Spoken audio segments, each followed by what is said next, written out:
Assalamu alaikum wa rahmatullahi wa barakatuh. The last campaign by Israel has been an utter failure.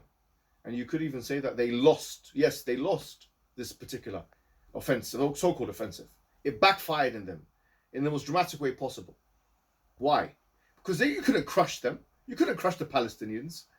What was your objectives? You only now say, post the event, that, the objectives was to do X, Y, Z. No, the objective was to try and crush the resistance. And you couldn't do that, even though they're a small band of people. You couldn't even do that. So no, you did not achieve your objectives. Now your tourism is going to plummet because no one wants to go to a place where there's still volatility like this, where some guy can blow himself up or some missile can drop on your head. You don't know what's going to happen. No one wants to go to a place like that. Who's going to go to tourism for that? So you've destroyed that stream of income. Now you have a lot of money to pay, because you've destroyed your own infrastructure with this war, and you've destroyed other people's infrastructure. In fact, when you're dropping bombs and you know there's a 30% chance it's going to hit a child, and a 50% chance it's going to hit a woman or a child, and probably a 90% chance it's going to hit a woman or a child or an elderly person, and you kill over 200 people in less than 2 weeks using the most sophisticated technology, you kill them, and you don't even have the dignity and the self-respect to reimburse those families. The families that the people you killed. Why don't you ask about them and say, you know what? Who are you so we can reimburse, we can help you out in life?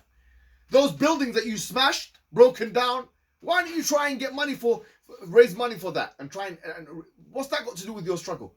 So is that really, if you really want us to believe that you're not going against civilians and you're not trying to kill them and actually target them, then why is it the case that you've left them stranded in the way that they're stranded? You haven't even offered monetary compensation, you bastards! You are bastards! And you have destroyed your image in front of the international community. And you know what else you've done? You brought the Muslims together, not just the Palestinians. Believe me, the Palestinians were separated in ideology maybe, or some political ideas. But now you've actually brought them together, because when they realize who the real oppressor is, who the real monster is, who the real Goliath is, they come together. And so too the Muslims have come together. And so too the Muslims will come together. Because it's in our apocalyptic texts that in fact at the end of days there will be a Mahdi, a man who brings us to victory. And the center stage will actually be Bayt al-Maqdis. In fact, the Ta'ifa Mansura, the saved sect, will be ala aknaf Bayt al-Maqdis. They'll be on the periphery of that Bayt al-Maqdis. Because we know how weak you are. And in fact, the Quran even tells us this.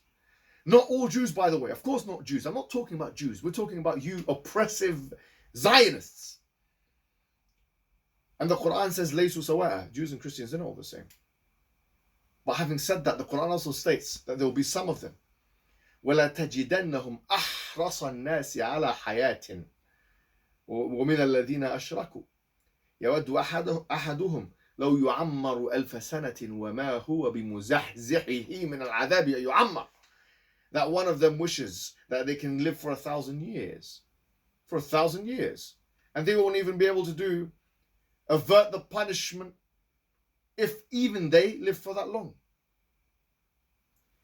You value your life. And the mark of someone who won't take risks and who will be limited and scared and cowardly is that they have nothing to die for. And the truth of the matter is, let's be honest, you people have nothing to die for. As we have seen with the Palestinian people, that their resolve is so strong that life and death for them are the same. And in fact, death is the beginning. Death is the beginning. How do you defeat such an enemy? You can't, and that is the reason why you have failed. And it's a tragedy that the civilians have died from your side as well. But let's be honest, you value probably one of your civilians more than 1 million of the civilians that have been killed in Palestine, even if it's a child, because you are racists, imperialists, colonialists. All the bad things that anyone can say about you, bastards, can be said and should be said about you. Absolutely. Because you don't believe in all children are the same and all races are the same. Let's be honest, you don't believe in that stuff. And so that is, in fact, in many ways, your weakness. It's your weakness because you are shocked about what happened. You are shocked that it didn't take an intifada in order for you to have casualties and so on. You were shocked that there was going to be some uprisings from within the West Bank. You were shocked at all of those things, and do you know what else you were shocked about? You were shocked about the fact that those people who you killed their families, those young and innocent children, that their families and the people around the world, you moved all the people around the world not only to tears but to action. You have completely failed, and you will completely fail. Some scholars say, when the verse says لِيَسُوءُ وُجُوهَكُمْ فَإِذَا جَاءَ وَعْدُ الْآخِرَةِ لِيَسُوءُ وُجُوهَكُمْ وَلِيَدْخُلُوا الْمَسْجِدَ كَمَا دَخَلُوهُ أَوَّلَ مَرَّةٍ. This is, some scholars say, this is talking about Israel, because when did Israel have Bani Israel? When did they have ownership over the ard? When did they have la tufsidunna fil ard? When did they have this corruptive ability? Marratain, 2 times. The second time, actually, there's going to be an enemy that you're going to have that's going to take you out of the place which is not even yours, which is East Jerusalem. وَلِيَدْخُلُوا الْمَسْجِدَ كَمَا دَخَلُوهُ أَوَّلَ مَرَّةٍ. Yes.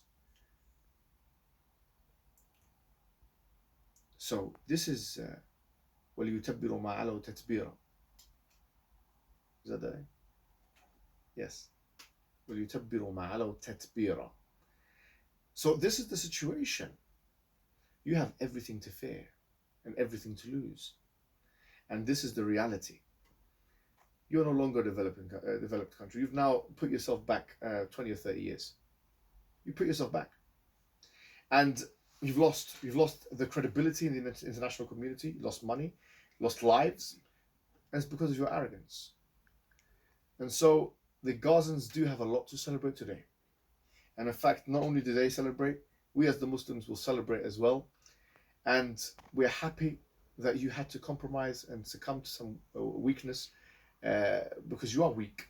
We are, I hope, I believe that all the Muslims that are watching me today, and even those who are probably just fair-minded people, not even Muslims, hope that I see the day where we liberate East Jerusalem fully from your oppressive and occupying rule, and that we go into the masjid as we went into it the first time, as the Quran states, and then you will know what time it is.